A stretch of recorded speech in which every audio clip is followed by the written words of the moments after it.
קודשך וקורב כציישוע נקוים נגמס דם עבודך.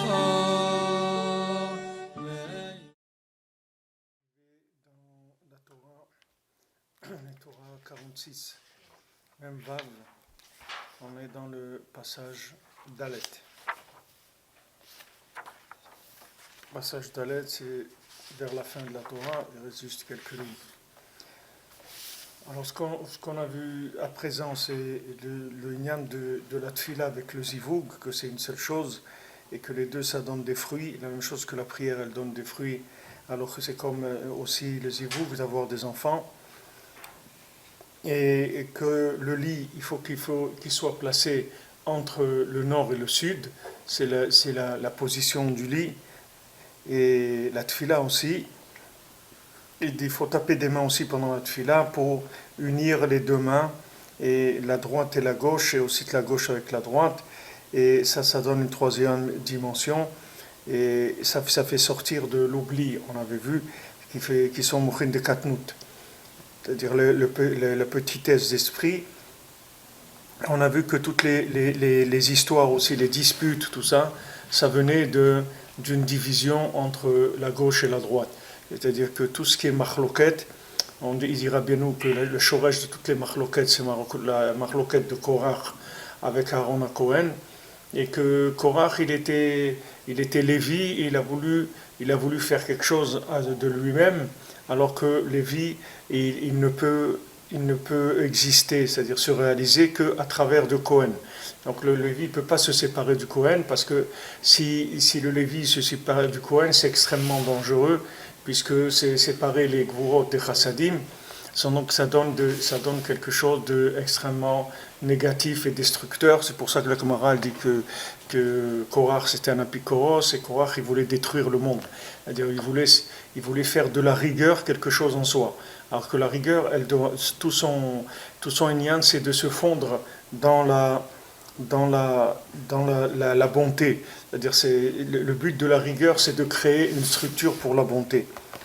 Alors voilà, on est arrivé là. Maintenant, Rabbi Nathan, il dit que c'est Rabbi Nathan qui parle ici que il a avant qu'il amène, ça on a dit c'est le Ktav de Rabbeinu lui-même. C'est-à-dire c'est Rabbeinu lui-même qui a écrit la Torah. Mais Rabbi Nathan, il avait écrit lui déjà quand il a entendu la Torah, il a déjà écrit de Rabbeinu. Alors Min HaShamayim, c'était proche de Hanouka, que Rabbi Nathan il a commencé à écrire les Torot de Rabbeinu. C'était le début, c'est-à-dire Rabbi Nathan il s'est rapproché de Rabbeinu, c'était le 22 Elul, et il avait 22 ans aussi, Rabbi Nathan. Et donc après, du 22 Elul jusqu'au mois de Kislev, c'est là où il a commencé à écrire les Torot de Rabbeinu. D'après ce que Rabbeinu lui a dit, c'est Rabbeinu qui lui a dit de faire ça. Alors maintenant, comment Rabbi Nathan il faisait? Soit il recopiait ce que Rabbeinu l'avait écrit, mot à mot, ou bien Rabbi Nathan il écrivait, et après il venait, il repassait tout avec Rabbeinu, et des fois que Rabbi Nathan il ajoutait quelque chose, alors des fois il a mis dans le Likutei Moharan, mais il précise bien. C'est-à-dire qu'il finit la Torah et après il dit voilà, j'avais entendu comme ça et tout pour expliquer mieux.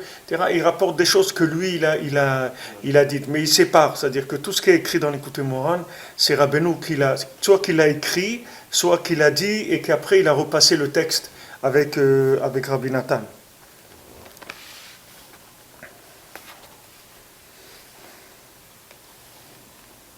Alors, donc Rabbi Nathan il dit que l'iyot kodem she'etakti torazot miktivat yado kodesh. Alors, le fait que maintenant, avant que je recopie cette Torah-là du manuscrit de Rabbeinu lui-même, j'ai déjà écrit de moi-même un petit peu la Torah. C'est-à-dire, Rabbi Nathan il l'a entendu, il a copié pour lui. Et après, Rabbeinu lui a donné ce que lui il avait écrit. Mais l'iyot ksat dvarim mevoarim sham ksat yoter. Comme les choses elles sont un petit peu plus expliquées là-bas, donc je les ai recopiées aussi, et les deux, elles sont bien comme une seule chose, c'est-à-dire les deux, ça aide à mieux comprendre. Inyan kafal kaf be'et atfila. Donc le inyan de taper des mains pendant la tfila, katoub be'priet tzraïm, c'est écrit dans Perit Tzraïm. Perit Tzraïm, c'est un sefer de Rabbi Chaim Vital sur les mitzvot. C'est-à-dire c'est un sefer qui donne les kavanot des mitzvot. Shalev Haïti Vaipar Pereni. Donc ça, c'était un passou qu'on a vu dans Eov. Ce passouk-là, il vient de Eov. Et c'est quand les amis de Eov, ils essayent de le consoler de façon différente. Et alors, il leur dit, Eov, il leur dit, vous êtes tous des consolateurs de rien. C'est-à-dire que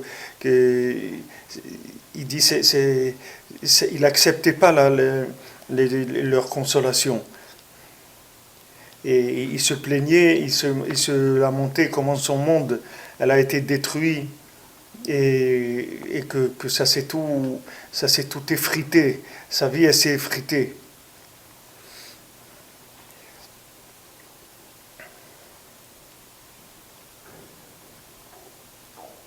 Alors il dit que le Harizal, il dit que Shalev Haïti va par Péréni. Par Péréni, c'est le mot, dans le mot par Péréni, il y a le lien de pirour, c'est-à-dire des miettes, c'est-à-dire que Hachem, il m'a émietté, c'est-à-dire il a émietté ma vie, c'est-à-dire il a fait de... J'étais complet et Hachem, il m'a émietté. Maintenant, le Harizal, il dit que dans le mot Vaipar Pereni, il y a le mot par, on sait que par c'est nian de dinim, c'est-à-dire c'est 280 des dinim, c'est un nian de rigueur. Alors il rapporte ici que dans le Etzraïm c'est écrit Shalev Haïti Vaipar Pereni, Shalev Begematria, Shalosh Avayot Veshalosh Elokim. Donc si on prend le mot Shalev, ça a une valeur numérique de 3 fois Avayé, des 3 Avayot et des 3 Elokim aussi. Beroshetevot Shel Vayasem Lecha Shalom, et c'est aussi les premières lettres de Vayasem Lecha Shalom, que Gematria Shalev.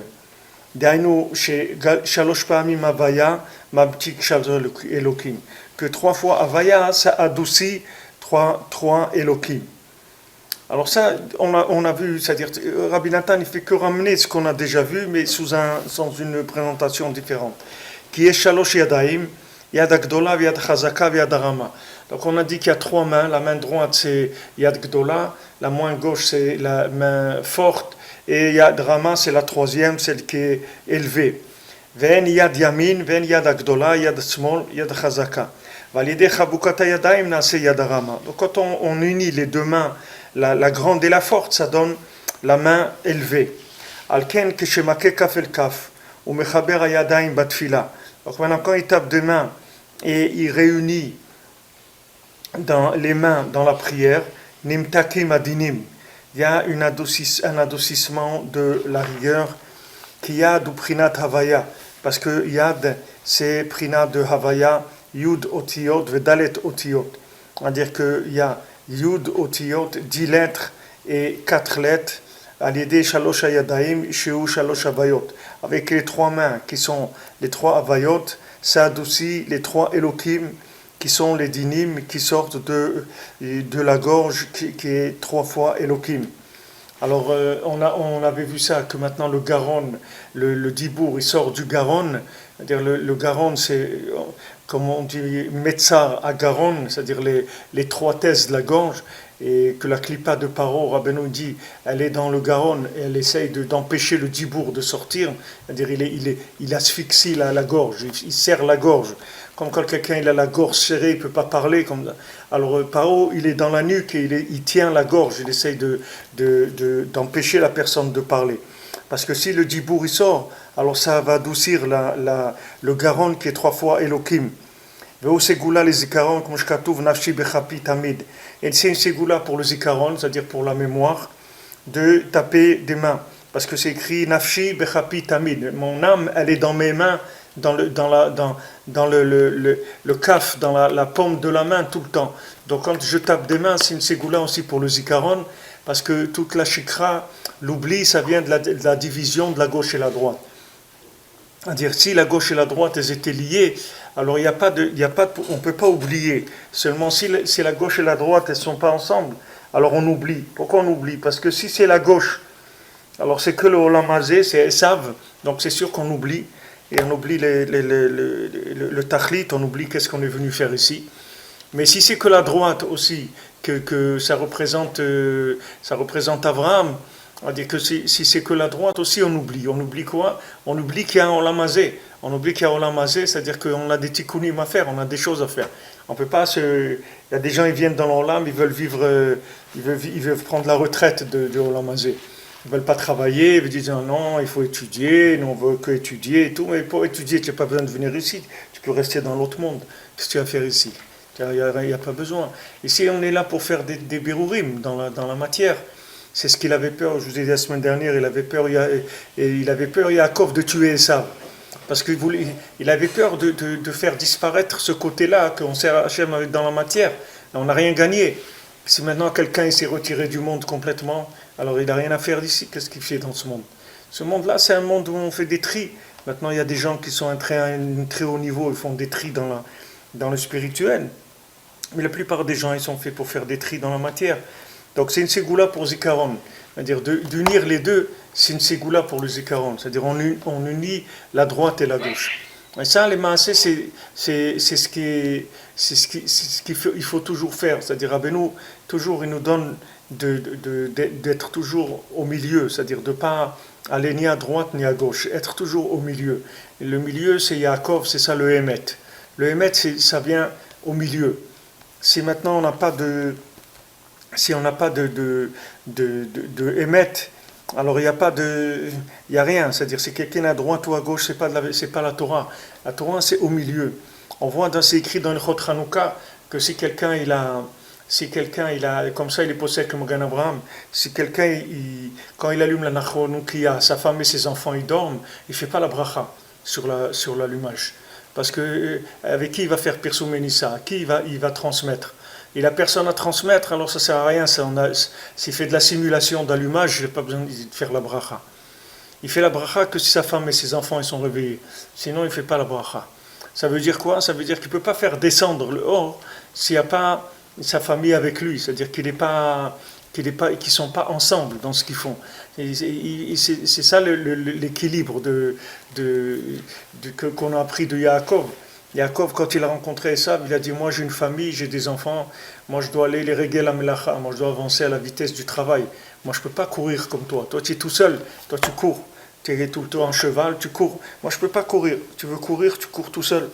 Moi je ne peux pas, j'ai une famille, je dois avancer à la vitesse du travail de ma famille. Je ne peux pas courir. Ça c'est unir la droite et la gauche. Unir la droite et la gauche, ça veut dire qu'on avance mais dans une structure. On n'avance pas comme ça.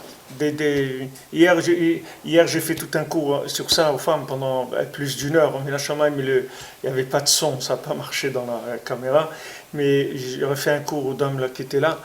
Et je leur ai parlé de ça, que comment aujourd'hui on voit tellement des couples comme ça qui se détruisent, de gens qui font tchouva et tout. Et ils n'arrivent pas à tenir parce qu'ils ne sont pas équilibrés. C'est-à-dire ils vont dans des extrêmes. Et quand on a fini le cours, il y avait une dame qui est venue d'Israël qui m'attendait, elle a voulu me parler, j'ai parlé avec elle 3/4 d'heure, la pauvre, elle faisait que pleurer et tout. Elle est une dame, elle s'est mariée à 17 ans et demi, elle a 4 enfants. Et voilà, un jour son mari, il a dit, bon, j'en ai marre de tout ça et tout, il est parti, il a laissé avec les 4 enfants. Alors elle est venue ici, elle a appris qu'il était à Ouman, et elle est venue ici, elle a voulu le voir, il s'est sauvé à Medzibo, et elle pleurait la pauvre, même pas il me parle, même pas il me dit ce qu'il y a, s'il veut plus qu'il ait arrêté tout, mais qu'il me dise pour qu'on s'assoie. Elle pleurait, maman, j'ai tellement de souffrance comme ça, tellement de douleur, tout ça, parce que les gens ils sont fous, les gens ils sont déséquilibrés. Les gens, ils viennent, ils fondent des foyers, ils sont déséquilibrés. Après, voilà, une femme reste avec des enfants. Et qu'est-ce qu'elle va faire de sa vie, la pauvre? une souffrance comme ça, mais terrible, terrible, une douleur terrible. Tout ça parce que des gens, ils sont fous. Hein? Rien, c'est pas rien du tout. Rien. Il veut voir ses enfants, rien du tout, rien. Il a dit comment un père, il a des 4 enfants, il veut même pas voir ses enfants, rien, rien. Il a dit, c'est des gens, ils sont... Et pourtant, il m'a dit non, il n'est pas fou du tout. C'est quelqu'un de normal, il était tout à fait normal, etc. Mais bon, il travaillait pas, il faisait rien du tout. Donc, comment quelqu'un... On ne peut pas vivre comme ça. C'est pas... Alors les gens, ils voient de la lumière dans la Torah, ils disent, waouh, très et tout. Mais c'est pas comme ça que ça marche. C'est pas comme ça que ça marche. La Torah, c'est quelque chose d'humain, c'est quelque chose d'équilibré, c'est pas des folies. Donc Rabbeinu, il veut qu'on tienne ça, c'est-à-dire la droite et la gauche ensemble, ni d'aller d'un côté, ni d'aller d'un autre. Il ne faut pas de déséquilibre. Nafshi ainu prinat tfila. Qu'est-ce que c'est nafshi? C'est la prière. Comme je katouv, nafshi yatsa bedabero. Tout ça, c'est une reprise de Rabbi Nathan, de ce qu'on a vu avant. Nafshi yatsa bedabero, c'est-à-dire mon âme, elle sort dans la parole. Bekapi tamid, tout le temps dans mes mains. Ainu kshemakeka felkav beshat tfila. C'est-à-dire mon âme, elle est dans la paume de mes mains. Ça veut dire que quand je tape des mains pendant la prière, alors c'est ça qui fait sortir la prière. Donc ça me permet de ne pas oublier la Torah. Parce que l'oubli, il vient de l'étroitesse d'esprit, de la diminution, de la contraction de l'esprit, que ça c'est Elohim. Elohim c'est les dinim, et c'est la contraction de l'esprit. Donc on a besoin d'unir les deux pour pouvoir avoir l'esprit qui soit ouvert. Alors quand maintenant il adoucit la rigueur, Azoub et Mochim de Gadlut, à ce moment-là il passe dans l'esprit large. Ben lo shikra, il n'a plus d'oubli. Valken ve Torah tra lo shkharti, à ce moment-là il n'oublie pas la Torah. Rochetevot shalev, à ce moment-là c'est Rochetevot de shalev. Dainu alidé shemamtik, shalosh elokim, be shalosh avayot. C'est-à-dire le fait qu'il adoucit les 3 Elohim avec les 3 avayot, en lo shikra, à ce moment il n'y a pas d'oubli. Et ça se fait précisément au moment de la prière. Parce que dans la prière, il va savoir s'il se trouve dans un esprit qui est restreint ou bien dans un grand esprit. Parce que la parole, c'est ce qui fait sortir l'esprit de la personne. C'est-à-dire de sa bouche, il sort le da'at et la tvuna, c'est-à-dire la conscience, et la bina aussi, la tvuna, c'est-à-dire la force de déduction. Comme il a dit Paro, il a dit, si maintenant Hachem il t'a fait savoir tout ça, il a dit à Yosef, ça veut dire en chacham venavon kamocha. Il n'y a pas un chacham et un navon comme toi dans le monde. Il n'y a pas quelqu'un d'aussi sage et aussi intelligent que toi dans le monde. Même Paro s'est rendu compte que Yosef il avait une dimension qui était très spéciale. En tout cas, le klal que Rabbeinu dit ici, c'est que tout ce qui est da'at, tout ce qui est conscience, tout ce qui est bina, ça vient du yichud, de la droite et de la gauche. C'est-à-dire qu'il faut tenir les deux extrêmes de ce qu'il y a dans ce monde, c'est-à-dire tenir en même temps le spirituel et avec le matériel, que les deux avancent ensemble. Et si maintenant quelqu'un il veut oublier le matériel et il veut aller que vers le spirituel, et il doit savoir qu'un jour le matériel il va le rattraper, et un jour le matériel il va le bloquer complètement, parce qu'on ne peut pas se sauver d'ici. C'est-à-dire quelqu'un il vient dans ce monde, il doit faire son travail, c'est-à-dire ce qu'il a à faire il faut qu'il le fasse, et ce qu'il a à faire ça fait partie d'un équilibre. On ne peut pas faire de tikkun de la neshama sans le gouffre. Quelqu'un ne peut pas dire voilà mon gouffre je m'en occupe pas et moi je m'occupe que de la neshama. Ça ne marche pas comme ça. Même Rabbeinu qui est tellement il a jeûné et tout, il a dit s'il avait connu la Hitbodedut, il n'aurait pas jeûné comme ça. Lui il a découvert la Hitbodedut et après il nous a transmis ça. Mais si lui il avait connu ça avant, il n'aurait pas jeûné et détruit son corps comme ça pour pouvoir se rapprocher d'Hachem.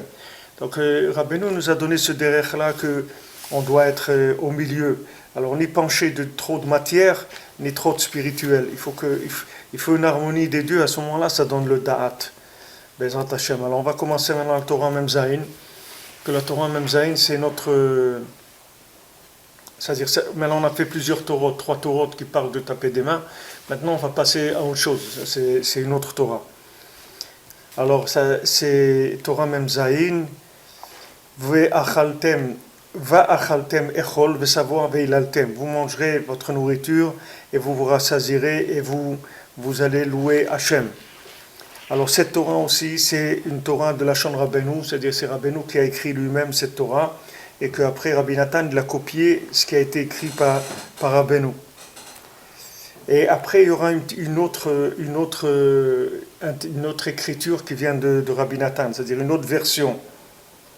Alors maintenant on va traiter dans cette Torah les choses principales dont on va parler de cette Torah, c'est qu'on va parler du Emet et du Sheker, de la vérité et du mensonge, des Nezike Tavot Achila, et le lien, qu'est-ce que ça fait la Tavot Achila, c'est-à-dire le lien de manger, la Tava de manger, et qu'est-ce que ça apporte quand on casse la Tava de la nourriture. On va parler aussi de la Parnassa, de la pauvreté, on va parler des Tfilin et des Eretz Israël. Alors, ce pasouk-là, Vachaltem echol ve'savo ve'ilaltem, c'est un pasouk qu'on dit dans l'Haftara de Parashat Shuvah. C'est-à-dire que le Shabbat Shuvah, c'est-à-dire avant Yom Kippour, dans l'Haftara, on dit ce passage-là qui vient de Yoel. Alors Rabbeinu dit Mishéu Meshuka betavat achila bedoa sheu rachok me'emet. Rabbeinu dit celui qui est enfoui dans la ta'ava de la nourriture, il doit savoir qu'il est loin de la vérité. Ou beyadoa shedinim shorim alav. Et deuxièmement, il doit savoir qu'il a des dinim, il a des accusations sur lui. Gamze siman al dalut, et aussi c'est un signe de pauvreté. Gam yavo l'idée bisionot ou bouchot, ça va lui amener aussi des affronts et des hontes. Kmoshkatuv kurum zulut livnei adam, kurum zulut livnei adam, c'est-à-dire kevan shenitzach adam le briot nishtane parav ki kurum. Alors kurum, c'est une peau que face aux gens, elle change. Alors la Gemara elle dit là-bas, c'est dans Brachot qu'elle dit que quand quelqu'un il a besoin des autres, alors sa tête, son visage, il change comme une peau qui change de couleur. Alors ici, voilà les éléments que Rabbeinu nous donne. C'est une Torah, elle est assez longue quand même. C'est pas une petite Torah de quelques phrases. C'est une Torah qui est quand même assez longue. Donc il faut poser les éléments pour voir comment après Rabbeinu il les ouvre. Donc Rabbeinu il parle ici Tavat Achila et il fait un rapport entre le lien du manger et de la vérité, et aussi que si quelqu'un il est là-dedans, ça veut dire qu'il a des accusations. C'est un signe de pauvreté et il va avoir honte. Il va avoir honte. Pourquoi ? Parce que la Rabbeinu il donne une raison. Les autres avant ils donnent pas de raison. Mais ici pour la honte il dit une raison. Il dit que comme maintenant la personne elle a pas de vérité, alors il a besoin des gens. Ça fait qu'il n'a pas de vérité. C'est-à-dire devant chacun il va jouer un rôle différent par rapport aux besoins. Et donc il n'y a pas de vérité. Ça Rabbeinu le rapporte dans une autre Torah aussi, que quand quelqu'un il a besoin des autres, alors il est rachok du Emet. Vedam Mishéu Meshaber Tavat Achila. Alors maintenant Rabbeinu il donne l'autre côté, c'est-à-dire si quelqu'un il casse la tava de la nourriture, Akadosh Baruch Hu Ose al Yado Muftim. Akadosh Baruch Hu il va l'utiliser pour faire des miracles dans le monde. Kamuch Menuzal Ketiv Asher Lo Issa Panim. Les Chachamim, ils ont dit que Hachem, il ne fait pas de Nesiut Panim. Nesiut Panim, ça veut dire de la préférence, comment on dit, préférentielle, ou il ne fait pas de la... Quand quelqu'un, on lui donne des avantages, contre un privilège, ouais. Il y a, comment on dit, il y a un mot pour ça, de la... Exception. Hein? Préférence. Comment? Favoritisme. Chazak David. C'est David de Jérusalem qui nous a donné la réponse. Voilà, pas de favoritisme. C'est-à-dire, Hachem, il ne fait pas de favoritisme. Alors, Asher lo issa panim, c'est-à-dire, il n'y a pas de favoritisme. Et il y a écrit, Yissa Hachem panav elecha. Mais il y a écrit qu'Hachem, il lève son visage vers toi. Alors, d'un côté, on dit qu'il n'y a pas de favoritisme, d'un autre côté, on dit qu'il va te favoriser. Amar Keshbochu, Ech lo issa lahem panim. Comment tu veux que je ne fasse pas du favoritisme? Ani amarti vachalta vesavalta ubrachta. Moi, j'ai dit, tu mangeras et tu te rassasiras et tu béniras. Et eux, ils font attention quand ils mangent depuis un kazaï, depuis 30 grammes de pain jusqu'à 60 grammes de pain comme un œuf. C'est-à-dire, ils font attention aux mesures de pain. Donc, comme ils font attention aux mesures de pain, moi aussi, je dois leur faire du favoritisme parce qu'ils font attention à combien ils mangent. C'est-à-dire, maintenant, comment on obtient du favoritisme? C'est par le fait qu'on casse la tava tachila, qu'on casse la tava de manger. Puisque maintenant on fait attention entre 30 grammes et 60 grammes, ça veut dire qu'on fait attention de quantité de ce qu'on mange. Donc ça s'appelle casser la tava tachila. Donc ça permet que Hachem il fait du favoritisme qui se traduit par le fait que la personne, elle peut faire des miracles. Veze perush veistarti panai vaya lechol. Il dit comme c'est écrit, et je cacherai mon visage, et ce fut au sujet de la nourriture. Perouche, al-yedé tava tachila ou mastir panim. Par le fait que quelqu'un ait la tava de la nourriture, ça fait qu'il cache le visage d'Hachem, c'est-à-dire Hachem il ne se montre pas à lui. Ve'arat panim utikun ve'emet. Maintenant, qu'est-ce que c'est arat panim? C'est la réparation et c'est la vérité. Parce que qu'est-ce que c'est le panim? C'est le visage véritable de la chose. Prinat Yaakov, ça c'est le principe de Yaakov, Titen emet le Yaakov, comme c'est écrit que la vérité, elle a été donnée à Yaakov. Veu prinat tfilin, et ça c'est le principe des tfilin, qui est Yaakov ou Tiferet. Parce qu'il y a Yaakov les midas de Tiferet, c'est-à-dire du milieu, Klaliut hagvanin, qui inclut toutes les couleurs, Prinat tfilin anikraim per, et tfilin qui s'appelle la splendeur. Kmoshkatuv perecha chavush, comme c'est écrit, la splendeur, elle est habillée sur toi, c'est-à-dire tu t'es habillé, tu t'es ceint de splendeur. Le ikar de la richesse, ça vient de la vérité. Comme les Chamim ils ont dit, la vérité, elle se maintient. Les Chamim ils ont dit, maintenant, les Chamim, ils ont dit le yekum asher beraglehem, c'est-à-dire le butin qu'ils ont à leurs pieds, c'est-à-dire la richesse qu'ils ont à leurs pieds, zemamono, she'alav kae, c'est-à-dire c'est l'argent sur lequel il se tient, comme les Chamim, ils ont dit que mamono shel adam shema'amido al raglav, que l'argent de quelqu'un, c'est ça qui le fait tenir sur ses pieds. Veze shamuch menuzal vayu chayechat lu'im. Les Chamim, ils ont dit, ta vie, elle va être pendante, c'est-à-dire qu'elle va être en l'air. Zéatolet filav, c'est celui qui accroche cette filine, c'est-à-dire on n'a pas le droit d'accrocher cette filine comme une veste au vestiaire. C'est-à-dire quelqu'un, il prend les tfilines, il les accroche comme ça par les lanières sur un porte-manteau, on n'a pas le droit. Gamamrou, zéakonet evua minashuk. Et ils ont dit, ça c'est celui qui achète des céréales dans le marché. C'est-à-dire que la pauvreté, elle vient par le fait que la personne elle a été poghem dans les tfilines, c'est-à-dire qu'elle a été poghem dans le émet, c'est-à-dire qu'elle a abîmé les tfilines, elle a abîmé le émet, c'est-à-dire qu'il ne s'est pas comporté comme il faut par rapport aux tfilines, il les a accrochés. C'est-à-dire qu'il les a fait tenir en l'air. Et on a dit que maintenant, les tfilines, c'est la splendeur. La splendeur, c'est quoi? La splendeur, c'est le visage de la chose. C'est-à-dire, qu'est-ce qu'est la splendeur? C'est quand on voit la beauté, c'est la vérité de la chose. C'est-à-dire, quand la chose elle se présente comme elle est, c'est ça la splendeur.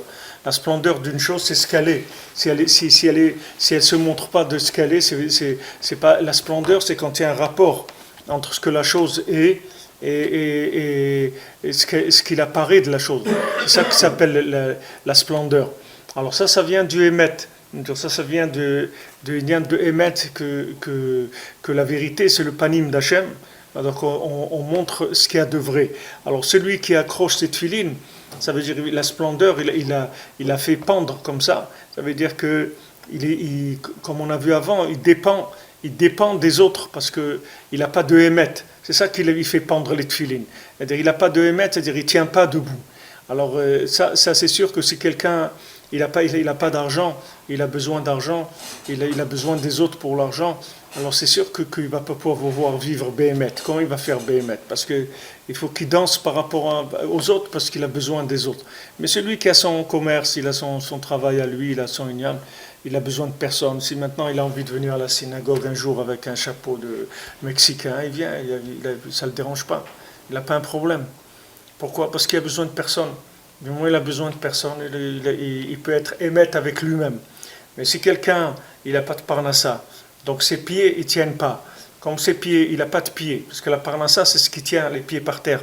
Donc quelqu'un, il n'a pas de parnassa, il a besoin de danser dans tous les idyanim où il va, parce qu'il n'a pas de pieds. Alors il va utiliser le pied des autres. Comme on Rabbeinu dit dans Sipurim Masir de l'infirme, il n'avait pas, alors il a emprunté de l'argent à ses frères et il a dit bon ça y est maintenant je vais plus avoir besoin de vous, je vais le faire mon commerce etc.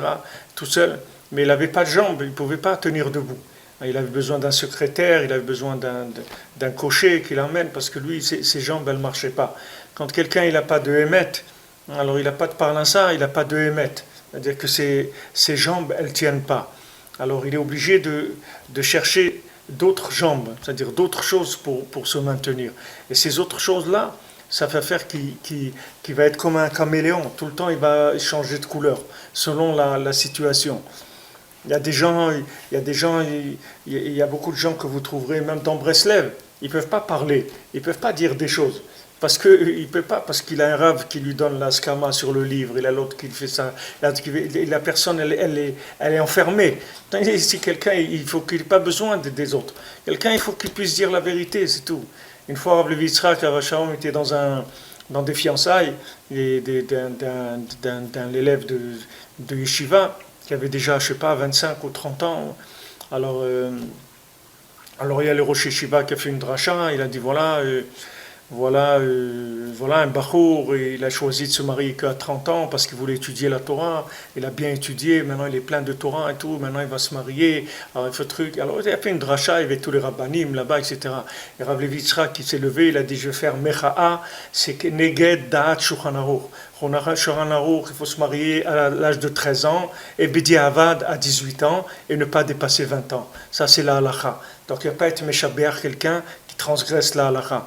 Mais ça, pourquoi Rav Levi Yitzhak pouvait faire ça? Parce qu'il a besoin de personne. Donc il peut dire le émet. Et il dit, il faut parler, parce qu'ici il y a des gens, ils vont croire que c'est ça qui est bien. Si tu laisses ça, ils vont dire, regardez, on a entendu, le Rosh Yeshiva, il a dit que c'est très bien de se marier à 30 ans, une fois qu'on a étudié, etc. Alors que ce n'est pas le date du Shulchan Aruch. Alors lui, il s'est levé, Rav Levi Yitzhak, il a dit, c'est tout, mais pas tout, sans s'énerver, sans rien du tout. Il a dit, le émet, c'est ça. Mais pourquoi il peut dire ça? Parce qu'il n'a pas besoin des gens. Mais celui qui a besoin des gens, il ne peut pas dire ça. Il est obligé de... C'est-à-dire sa vérité, c'est comme un orchestre philharmonique. C'est-à-dire qu'il y a un il joue du trombone, l'autre il joue de la basse, l'autre il joue du tambour, et tout ça, ça fait une cacophonie après. Donc on ne peut pas, c'est-à-dire on doit faire attention. C'est-à-dire que quand on met les pieds quelque part, il faut faire attention. Quand on commence quelque chose, il faut faire attention. C'est-à-dire, dans tout ce qu'on fait, il faut faire attention. Surtout quand on fait des choses de tzibour, il faut faire attention. Il ne faut pas vendre la vérité pour de l'argent. Parce que quelqu'un, il n'a pas de parnassa. Si quelqu'un, il a du bitachon, c'est comme la parnassa, c'est la même chose. Si quelqu'un, il a du bitachon, c'est-à-dire qu'il a confiance dans Hachem, il n'a pas peur, il n'y a pas de problème. Mais si quelqu'un, il attend, il a besoin de celui-là et l'autre, etc., il va être tout le temps en train d'adapter ses paroles aux besoins des gens, à ce que les gens ils attendent. Mais après, si on fait ça, ça y est, qu'est-ce qu'elle va devenir la Torah? Elle va devenir rien du tout. C'est-à-dire que le émet, il est talou dans les pieds. On dit que le shaker, il ne tient pas parce qu'il est sur le pied du kouf, comme ça. On dit que le mot shaker, si vous prenez le mot émet, toutes les lettres de émet, ça tient ça tient par terre, c'est-à-dire que c'est posé, c'est des lettres plates, qu'elles sont posées par terre.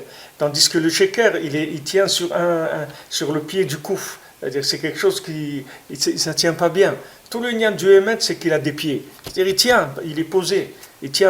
C'est la première chose pour pouvoir être émet. C'est d'avoir sa parnassa, d'avoir ses ignanim, après on peut commencer. Mais si quelqu'un n'a pas de parnassa, il va commencer à faire alors, il y a beaucoup de gens comme ça qui peuvent pas parler clairement. Ils peuvent pas dire. Et si un jeune à 20 ans, il n'a pas de parnassa, comment il fait? C'est quoi? Un jeune à 20 ans, il n'a pas de parnassa, comment il fait? C'est-à-dire un jeune à 20 ans, il n'a pas de parnassa. S'il n'a pas besoin, il est chez ses parents. C'est pour l'instant, il n'est pas concerné. Comment il peut se marier? Eh ben, il se marie, quand il va faire quelque chose, il va travailler, c'est tout. Il va chercher un travail, il va travailler. C'est pas besoin de faire 15 ans d'études pour avoir une parnassa. Il va travailler, il cherche un travail dans un vendeur d'un magasin où il travaille, il fait des colis dans un truc, il commence comme tout le monde. Et après, petit à petit, il va avancer, c'est tout. Mais c'est une base, c'est-à-dire pour pas avoir une Torah qui est claire, c'est-à-dire des paroles claires, il ne faut pas avoir besoin des gens, sinon on ne peut pas. Même si vous voulez vous exprimer dans quelque chose, aujourd'hui par exemple, imaginez que vous voulez écrire un article dans un journal, vous allez voir, vous ne pouvez pas, parce que chaque journal il est censuré, c'est-à-dire il a une censure, c'est-à-dire que vous ne pouvez pas dire des choses dans un journal. Vous dire ce qui va, chaque journal, il a sa façon de voir les choses. Donc il faut que vous écriviez dans le sens de ce qu'il dit. Sinon il ne vous laisse pas passer l'article. Ils vous le corrigent, ils enlèvent des choses, ils ajoutent des choses. Et comme ça, tout c'est comme ça. Parce qu'il n'y a pas de émet dans l'Olam. Le émet, il est par rapport à la politique, aux situations, etc. Maintenant, le tzaddik émet, il s'appelle tzaddik émet justement parce qu'il n'a pas besoin. Il a besoin de personne. C'est pour ça qu'il s'appelle tzaddik émet. S'il avait besoin des gens, il ne pourrait pas être dans le émet. Il y a pas. Yaakov, il est venu, il a dit à Esav, moi j'ai tout, yesh l'école, moi j'ai tout. Il ne manque rien du tout. À ce moment-là, il peut parler de vérité parce qu'il ne lui manque rien. Il n'a pas de chesaron. Alors ça, c'est Nekuda du panim avec le émet. Alors Rabbeinu nous dit que le tavat achila, quand quelqu'un il a tavat achila, ça donne tout le côté négatif de ces choses-là. C'est-à-dire que cette tavat achila, elle vient d'un...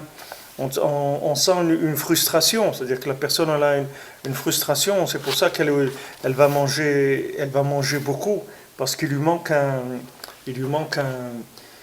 il n'est pas rassasié de ce qu'il voit, comme la Gemara dit qu'un aveugle il n'est jamais rassasié, parce que même s'il mange, ce qui rassasie le plus dans le manger, c'est le devoir le manger, ça rassasie plus que de le mettre dans le ventre. Et si quelqu'un ne voit pas ce qu'il mange, il n'est jamais rassasié. Mais à un autre niveau, ça veut dire que si quelqu'un ne voit pas Hachem dans sa vie, donc il n'est pas rassasié. Parce qu'il y a qu'un de voir le panim d'Hachem qui rassasie. Le panim d'Hachem, c'est le émet qu'il y a dans chaque chose. Si quelqu'un voit le émet qu'il y a dans chaque chose, alors il est rassasié. Mais si quelqu'un ne voit pas le émet, toujours il a besoin de manger. Parce que c'est un réflexe du nefesh. Comme les gens ils arrêtent de fumer, ils mangent des bonbons ou des trucs comme ça, parce qu'il a l'habitude d'avoir un truc dans la bouche tout le temps qui se passe. Il a une cigarette, il y a de la fumée qui... Alors ils prennent des bonbons, des petits trucs qu'ils mettent toujours dans la bouche. C'est pour remplacer ça c'est pareil. Quelqu'un ne voit pas Hachem, il a besoin de voir quelque chose. Comment il va faire? Il a besoin de voir quelque chose. Alors comme il n'a pas il voit pas de vérité, il n'est pas rassasié, alors il a une tendance à manger tout le temps.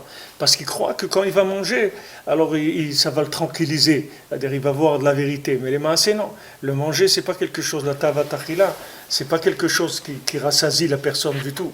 C'est vrai que pendant un moment, quand quelqu'un il a mangé beaucoup, il se calme un petit peu pendant la digestion, mais après ça reprend. C'est-à-dire elle revient. Et des fois, quelqu'un il peut même avoir... Même quelqu'un, il est en train de manger, il est dans son repas, il a déjà le ventre plein et tout, et il a envie de manger des choses. Même s'il ne peut pas, il a quand même envie de manger d'autres choses, parce que c'est un besoin de voir de la lumière, c'est tout. Et cette lumière, il la comble avec la chila. Alors, Beth Rabbeinu dit, Eretz Israël, Sheikar Kabbalata Beprinat Yaakov. Maintenant, Eretz Israël, elle reçoit principalement de Yaakov. Moshkatouv, Vayeshev Yaakov Be'eretz. Comme c'est écrit que Yaakov il s'est installé dans la terre. Ça veut dire que qu'est-ce qui fait que la terre d'Israël, c'est la terre d'Israël? C'est parce qu'il y a une présence de Yaakov. Nikret Eretz Hachaim. Alors la terre d'Israël s'appelle la terre de vie. Ki tfilim likraim chaim. Parce que les tfilin, ça s'appelle la vie. Kmoshkatouv, Hashem halehem yichyu. Comme c'est écrit, Hashem sur eux, ils vont vivre. C'est-à-dire que la Gemara, elle apprend ça. La Gemara, elle apprend ça. Ce pasouk-là, il est dans Yesharia. Mais la Gemara, elle apprend ça dans Menachot. Elle dit que celui qui met des tefilines, alors ça lui allonge la vie. Que c'est le nom d'Hachem que quelqu'un il porte sur lui. Alors c'est ça qui fait le lien entre les tefilines et la vie. Alors maintenant, comme maintenant le Yaakov c'est le Emet, on a dit que les tefilines c'est Yaakov, c'est le Emet. Donc c'est pour ça que la terre d'Israël, c'est une terre de vie, parce que c'est une terre de vérité, donc c'est une terre de vie. Donc Rabbeinu il fait le lien entre le fait que les tefilines, ils s'appellent Chaim, puisqu'on voit que la Gemara dit que celui qui met les tefilines, ça lui allonge la vie. Donc on voit que les tefilines, c'est quelque chose qui allonge la vie. Et ça vient du Emet qu'il y a dans les tefilines. Alors quand maintenant il y a Yaakov qui s'appelle Tiferet, qui s'appelle la Mida du milieu, il est en Eretz Israël, c'est-à-dire que Eretz Israël, elle s'alimente du Emet de Yaakov, donc Eretz Israël aussi, elle va avoir ces goulottes de Yaakov, c'est-à-dire qu'elle s'appelle la vie. Vezé Shifra, et ça c'est le chevar, c'est-à-dire la louange d'Eretz Israël. Asherlo bemiskenut tochal ba lachem. Lechem, tu ne mangeras pas le pain dans la pauvreté en Eretz Israël.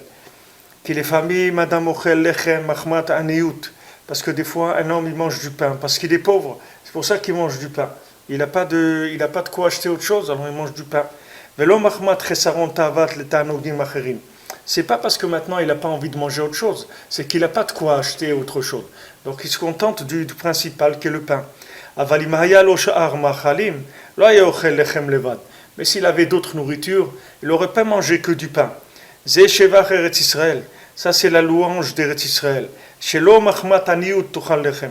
mangeras en Eretz Israël du pain, mais c'est pas parce que tu es pauvre que tu ne peux pas acheter autre chose. Et la mahmat shibur ou bitul tavatachila, c'est parce que tu vas casser et annuler la tava du manger.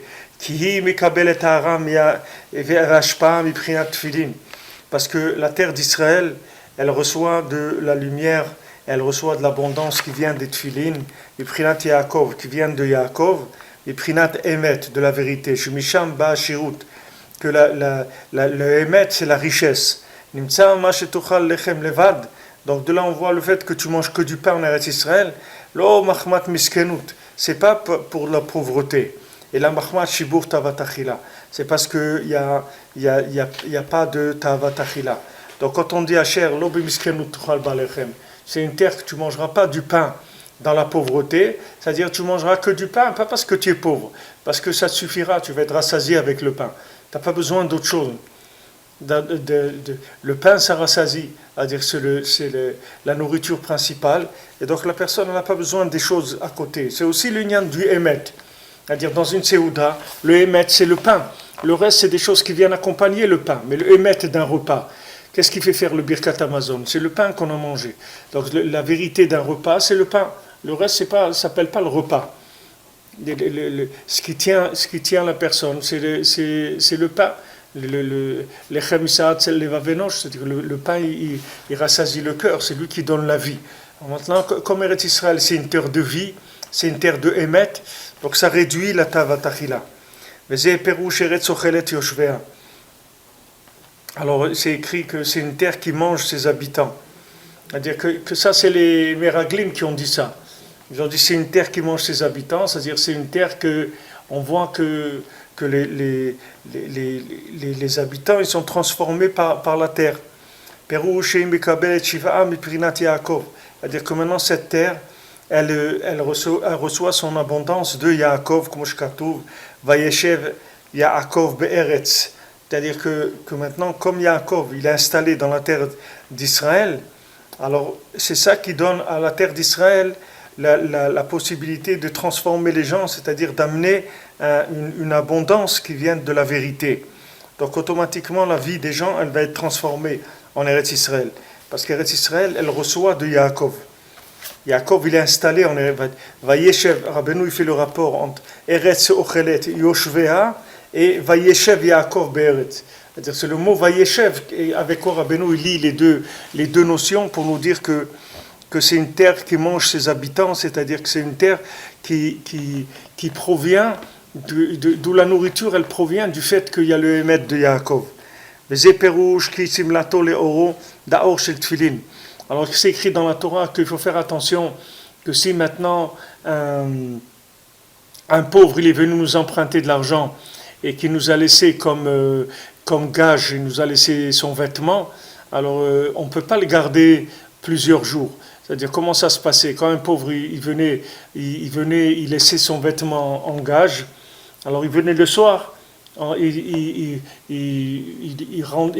donnait le vêtement et il prenait le vêtement et le lendemain il le ramenait. Alors Hachem il dit il ne faut pas que tu lui gardes son vêtement parce que c'est simlato le oro, parce que son vêtement pour sa chair, c'est-à-dire il n'a rien du tout, il est pauvre. Donc tu ne peux pas garder son vêtement en gage. Il faut que tu le rendes et il te le ramène. Tu lui rends et te le ramène. Il te le ramène le soir, il le reprend le matin, mais il ne faut pas que tu gardes son vêtement. Qui simlato le oro, parce que son vêtement pour sa peau. Daor chez le tfilin. Alors Rabbeinu dit cette peau-là, c'est la peau des tfilin. Sheba nichnas prinat tfilin. Que dedans, ça, on rentre le principe des tfilin. Alors Rabbi Natan il dit on ne comprend pas ce que ça veut dire. Quel rapport il y a entre ce qu'il dit maintenant et ce qui est écrit avant? Mais il semble que son intention ce soit qu'il est mal à me voir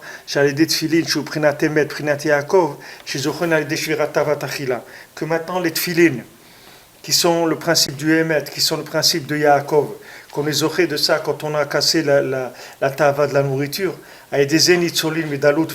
ça nous sauve de la pauvreté et de la mendicité. Zéou Machevi Mikrazé, c'est ça qui l'amène ce pasouk, et qui simlato les nyanze. Donc Rabbi Natan il dit que ça veut dire c'est simlato, ça veut dire que maintenant le fait qu'il a des tfilines, c'est ça qui va lui amener la parnassa. C'est-à-dire que maintenant, les tfilines, ils viennent du Hémet, ils viennent de Yaakov, et ça on peut l'obtenir quand on casse Tavatachila. Donc c'est pour ça qu'il y a un lien direct entre la Tavatachila et la parnassa, et le Hémet, que ces éléments-là, Rabbi Natan, il les lie ensemble. Perouche, qui mikrazen emar ani vevion.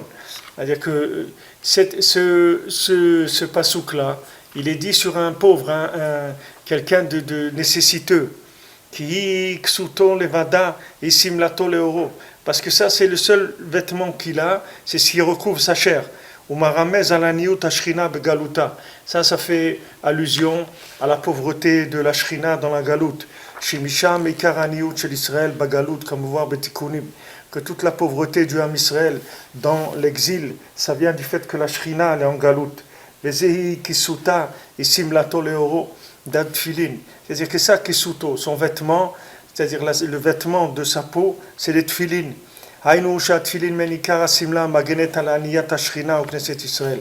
C'est-à-dire que les tfilin, c'est le principal du vêtement qui protège la pauvreté de la shrina et de la Knesset Israël. Qui tfilin mevatlim adalut, parce que les tfilin c'est quelque chose qui annule la pauvreté. Qui karashefa va shirut nimshach alidei prinat Yaakov, parce que le écart de l'abondance et de la richesse, ça vient de Yaakov. Shu prinat emet prinat filin. Que Yaakov c'est la vérité, c'est le principal, c'est-à-dire c'est le principe des tfilin. Kach nirali les faresh. Donc Rabbi Natan il dit entre parenthèses que c'est lui qui a rajouté ça, c'est-à-dire qu'il lui semble que C'est comme ça qu'on peut expliquer. Donc il dit que les tefilines, c'est le lien de Emet, parce que, comme on a dit avant, que le Emet, c'est ce qui permet de s'installer, les mains, c'est ce qui donne les pieds, c'est le Emet. Donc automatiquement, ça donne la Parnassa. Et comme on sait que la Shrina, elle se trouve dans le Inyan des pieds. C'est écrit, Rabbeinu dit dans la Torah Nundalet, il dit que le Inyan de la Shrina, elle est dans les pieds, c'est-à-dire c'est les pieds, c'est là où il y a les remazim, toutes les allusions de la Shrina. Ça vient dans les pieds, c'est-à-dire ça vient dans la matière, dans la réalité des choses. Maintenant, comment on peut amener la vérité dans la réalité, c'est-à-dire comment on peut vivre la réalité dans la réalité, c'est qu'on a une parnassa. Quand quelqu'un il a parnassa, donc les tefilines c'est une ségoula pour la parnassa, parce que la tefilin c'est quelque chose qui fait amener la vérité, qui grave la vérité dans l'individu, qui fait descendre la vérité dans le monde, et ça installe la shrina. Installer la shrina, ça veut dire parnassa, ça veut dire émettre. Donc comme ça Rabbi Nathan il explique ici. Alors c'est écrit, je donnerai des pousses, des herbes. Qu'est-ce que c'est des herbes? Ain bet shin, c'est les lettres 72 et shin. Daklaliut agvanin, ça c'est toutes les couleurs, c'est-à-dire ce qui inclut toutes les couleurs. Besatra leventecha, ça je donnerai dans ton champ pour tes animaux. Kishete tesaded et tabeimiut. Azid galek laliut agvanin, comme shkatuv, isa shen panav elecha. Quand tu vas être mesaded, c'est-à-dire quand tu vas enlever de toi le côté animal, c'est-à-dire par rapport à la nourriture, alors à ce moment-là, toutes les couleurs, elles se révéleront grâce à toi, comme c'est écrit, Issa Hashem panav elecha, que Hashem il te montrera son visage. Et il y a aussi un maasé avec ça, que Rabbeinu une fois, il voulait voir des choses très élevées. Alors, il voulait voir les avot. Rabbeinu, il voulait voir les avot. Alors, les avot, c'est Shin, c'est les trois avot. Abraham, Yitzhak et Yaakov, c'est le Shin. Alors, Rabbeinu priait pour ça, il voulait voir les avot. Alors, Minashamayim, on lui a montré que si maintenant, on lui a dit ce pasouk-là, on lui a dit Venatati esev livhem techa. Alors, lui, quand Rabbeinu a vu ce pasouk-là dans le rêve, il a compris que Natati Esev, c'est-à-dire que maintenant tu veux voir le shin des trois avot, les Vemtecha, c'est-à-dire alors que tu es encore dans la bémiyut de ta vatachila, c'est pas possible. Alors Rabbeinu a compris qu'il fallait continuer à travailler sur le lien de la nourriture, et après il a pu voir les avot. C'est-à-dire on lui a dit, Minashamayim, tu veux voir les avot, il faut d'abord que tu casses le lien de ta vatachila. Alors Rabbeinu dit que le shin, ça inclut toutes les couleurs, et ça vient quand on casse le côté animal qui nous pousse vers la nourriture. C'est-à-dire le fait qu'on est poussé vers la nourriture, ça veut dire qu'il y a les maasek, c'est une frustration par rapport à la vision de la vérité. C'est ça qui nous pousse à manger. C'est-à-dire quand on a envie de manger, tout ce qui est envie de manger, c'est parce que on parle pas maintenant des repas parce qu'il y a besoin de manger pour se nourrir. Mais quand on a comme ça des envies de manger qui ne sont pas tellement normales dans un repas habituel de tous les jours, ça vient du fait qu'il y a une frustration, que la personne ne voit pas. Elle ne voit pas de lumière dans sa vie. Alors elle cherche dans la nourriture. Elle cherche de la lumière dans la nourriture. Ici à Ouman, il y avait un groupe de gens qui étaient dans Avodat Hashem, ils étaient 27, et dans le Klois ici, et maman, je faisais Avodat Hashem toute la journée. Après, ils ont été pris par les communistes, ils les ont emmenés, ils n'ont jamais su qu'est-ce qu'ils sont devenus. Mais ils étaient toute la semaine, ils étaient dans la synagogue, rentrés chez eux que le vendredi soir. Ils étaient toute la journée dans la synagogue en train d'étudier et prier. Seulement, ils oubliaient de manger. Alors il y avait un qui avait un tour à chaque fois, qu'avant la shkia, un quart d'heure avant la shkia, il disait à tout le monde il faut manger un morceau de pain et tout, parce qu'il ne voulait pas être bétanit, car Beno ne voulait pas qu'on fasse tanit. Mais eux, comme ils oubliaient de manger, alors lui, il y avait un qui s'occupait de leur rappeler chaque jour, avant la tombée de la nuit, alors vite, il mangeait un morceau de pain, il buvait un truc, et continuait à Avodat Hashem. Mais c'est des gens, ils avaient pas ils sentaient aucun besoin de manger. Il n'y avait pas ce besoin-là du tout. Parce que quand quelqu'un il voit la lumière de la Torah, il n'a pas besoin de manger. Mais tu ne peux pas faire semblant. Tu ne peux pas faire semblant d'arrêter de manger comme si tu as vu la lumière de la Torah. C'est-à-dire, si tu vois la lumière de la Torah, tout seul, ton effet, il va repousser le manger. Parce qu'il n'a pas besoin. Du moment où tu vois la lumière de la vérité, tu n'as pas besoin de manger. Mais tu ne peux pas arriver à ça en cassant le manger de force. Ce qu'il faut, c'est alimenter le nefesh en vérité. Et à ce moment-là, la nourriture, elle va devenir secondaire. Du moment où quelqu'un il est rentré dans le émet, c'est-à-dire il voit le panim du émet, comme on l'a dit grâce au tfilin, au shin des tfilin, c'est-à-dire il voit la vérité, alors ça fait baisser cette frustration-là. À ce moment-là, il va manger que du bamash pour maintenir juste son corps en état, c'est tout. Il n'y a plus un lien du manger. Tout le lien que tu vois dans le monde, c'est que des frustrations, c'est tout. Tous les restaurants, tous les trucs et tout. C'est parce que les gens ils sont frustrés, c'est tout. Ils ne voient pas de lumière. Alors ils cherchent la lumière dans la nourriture. Ils croient qu'ils vont voir quelque chose là-bas. Mais là-bas, il n'y a rien à voir du tout. Alors, Bezat Hashem, demain, on verra Gimel, que c'est l'ignan de Emet. On va voir aussi encore une lien de Emet avec la boucha. C'est-à-dire que lien, pourquoi ça donne la honte. Non, c'est une Torah quand même, elle est assez longue, mais je crois qu'il y a un Likuté à la Chod sur cette Torah. Bezat Hashem, bonne journée à tous et à toutes. Merci.